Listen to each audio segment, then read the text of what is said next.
नमस्कार, मैं हूँ आपका दोस्त विजय विद्रोही। आप मुझसे जुड़ चुके हैं, इसके लिए आप सबका तहे दिल से शुक्रिया और अगले 8-10 मिनट मैं आपसे जुड़े रहने की कोशिश करूँगा।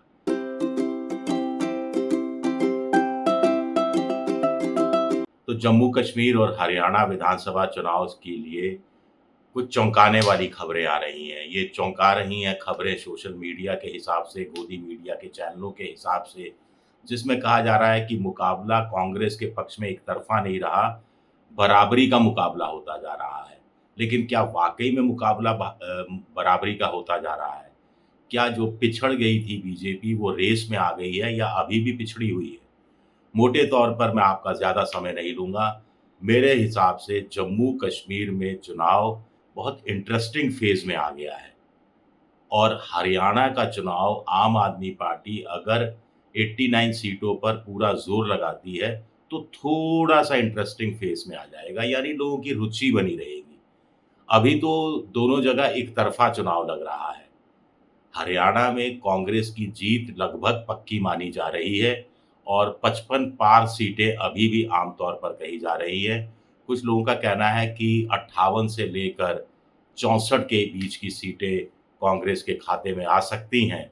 सट्टा बाज़ार भी करीब-करीब यही सीटें दे रहा है और जम्मू-कश्मीर के लिए भी कहा जा रहा है कि कोई शक-शुबा ही नहीं है कि Congress, national conference, panther party और सीपीएम का गठबंधन बीजेपी से आगे है, सिर्फ़ आगे नहीं है, बहुत आगे है। तो फिर ऐसी खबरें क्यों फैलाई जा रही हैं या इन खबरों में वाक़ई में कोई दम है? देखिए, किसी भी दुश्मन का जो पॉलिटिकल दुश्मन होता है, उसको कमज़ोर मानकर नहीं चलना चाहिए और चुनाव बड़ा डाइसी होता है।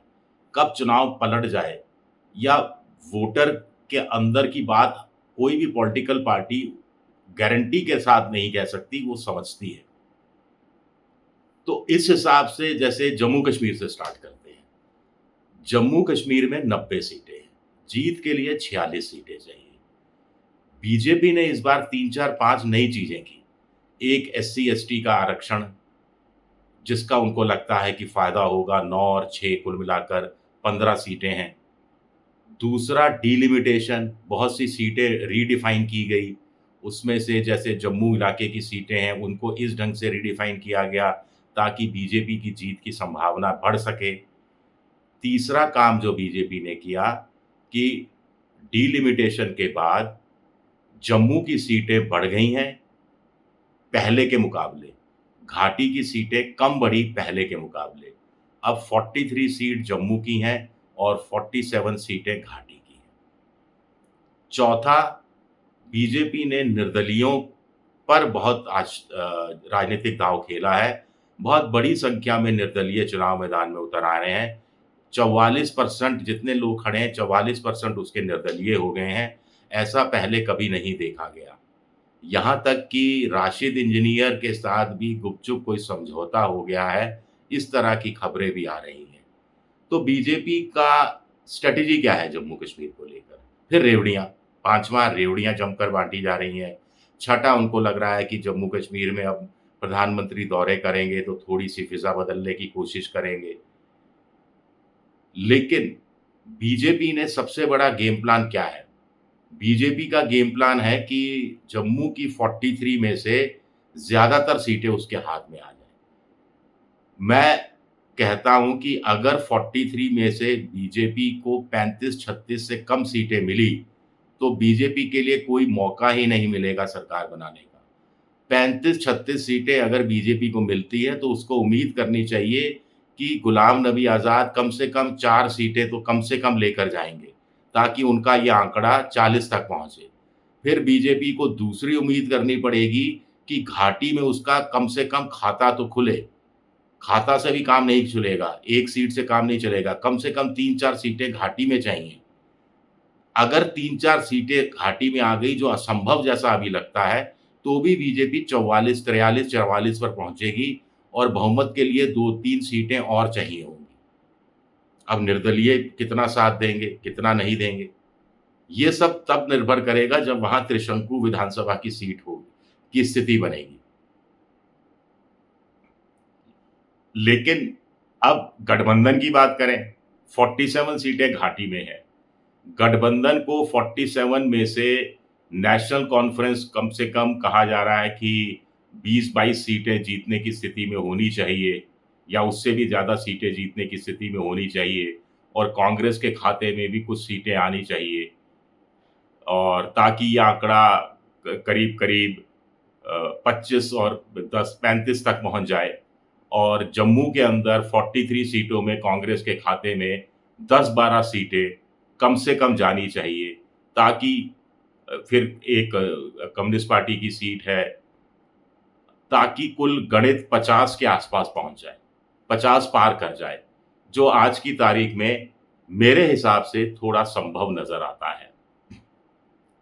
क्योंकि उमर अब्दुल्ला वगैरह ने पूरा एक नैरेटिव बना दिया है कि ये जो निर्दलीय हैं, ये बीजेपी के खड़े हुए हैं।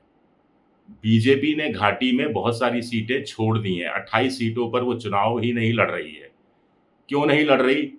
इसका मकसद साफ है कि वो निर्दलियों के भरोसे है। दूसरा, जहां वो चुनाव लड़ रही है, वहां पर इस तरह के कैंडिडेट दिए गए हैं, जो निर्दलियों को मजबूत बनाने का काम करें। बहुत से कार्यकर्ता घाटी के बीजेपी के इस वजह से नाराज भी हो गए हैं और उमर अब्दुल्ला कह रहे हैं कि निर्दलीय को वोट देने का मतलब बीजेपी को वोट देना है। अगर कश्मीर घाटी में ये उमर अब्दुल्ला का नैरेटिव चल जाता है, ये परसेप्शन बन जाता है जनता के बीच में, तो बीजेपी के लिए जम्मू कश्मीर अभी भी लगभग असंभव है। अगर ऐसा नैरेटिव बन गया तो पूरी तरह से असंभव हो जाएगा। तो जम्मू कश्मीर हम आज की तारीख में national conference plus Congress plus CPM plus panther party की झोली में डाल रहे हैं। हरियाणा की बात की जाए, हरियाणा में भी पूरा जोर लगाया जा रहा है। गोदी मोदी मीडिया चैनलों ने जो सर्वे दिखाना शुरू किया है, अभी बराबर की टक्कर बताई जा रही है वोट परसेंटेज के हिसाब से भी, और सीट जो मिल रही हैं उसमें कांग्रेस को थोड़ा सा एज बताया जा रहा है, लेकिन त्रिशंकु जैसे हालात भी बताए जा रहे हैं। अगले कुछ दिनों में आप यकीन मानकर चलिएगा, जब सर्वे आएंगे तो धीरे धीरे बीजेपी पार कर जाएगी बहुमत के आंकड़े को। 46 पार बीजेपी को दिखाया जाएगा और कांग्रेस को 40 के आसपास टिका दिया जाएगा। मोटे तौर पर यह होने वाला है गोदी मोदी मीडिया चैनल के हिसाब से।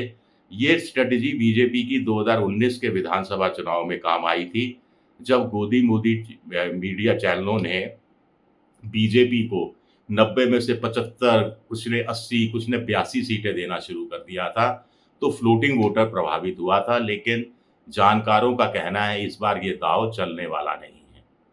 जहां तक आम आदमी पार्टी की बात है, तो कांग्रेस ने खुद ही समझौता नहीं किया स्थानीय नेताओं के दबाव में आकर, क्योंकि उन्होंने आकलन लगाया कि आम आदमी पार्टी न 3 में है न 13 में है।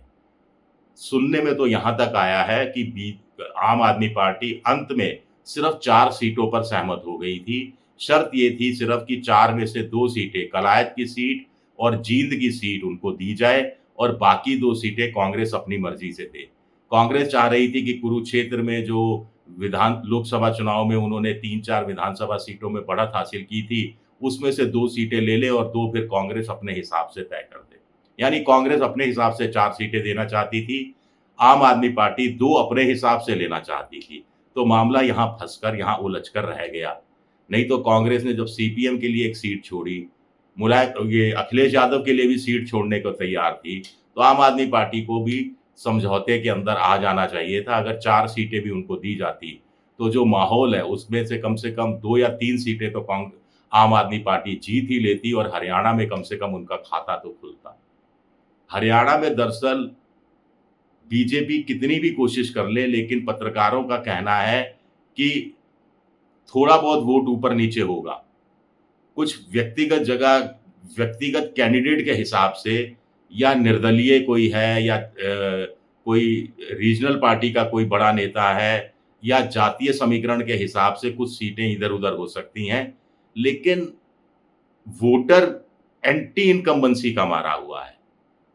एंटी इनकम्बेंसी की शिकार बीजेपी हो रही है 10 साल की, और वोटर बदलाव चाहता है।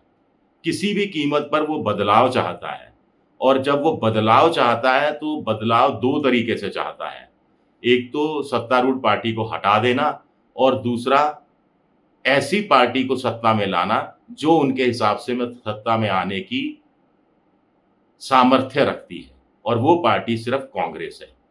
तो लिहाजा आज की तारीख में दोनों जगह इंडिया या कांग्रेस कहें या इंडिया पॉलिटिकल गठबंधन साफ तौर पर आगे बताया जा रहा है और ठीक-ठाक सीटों से आगे बताया जा रहा है। आने वाले कुछ दिनों में क्या परिवर्तन होगा इस पर आगे बात करेंगे। शुक्रिया वीडियो देखने के लिए। पसंद आए तो लाइक कीजिए, सब्सक्राइब कीजिए, शेयर कीजिए।